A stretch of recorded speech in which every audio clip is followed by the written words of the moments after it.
तर दोन पक्ष फोडले असं फडणवीस एकदा जाहीरपणे बोलले असं शरद पवार यांनी म्हटलेलं आहे। जोडायला अक्कल लागते, फोडायला अक्कल लागत नाही असं शरद पवार यांनी म्हटलं। तर भाजपनं 10 वर्षात यशवंतरावांना भारतरत्न का दिला नाही अशी टीका देखील शरद पवारांनी केली।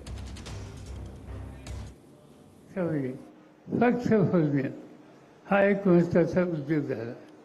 देवेंद्र फडणवीस एक दिवशी जाहीरपणाने बोलले, दोन पक्ष फोडून आज मी या ठिकाणी आलो आणि काही उभं करायला अक्कल लागते, फोडायला अक्कल लागत नाही, देण्याला अक्कल लागत नाही।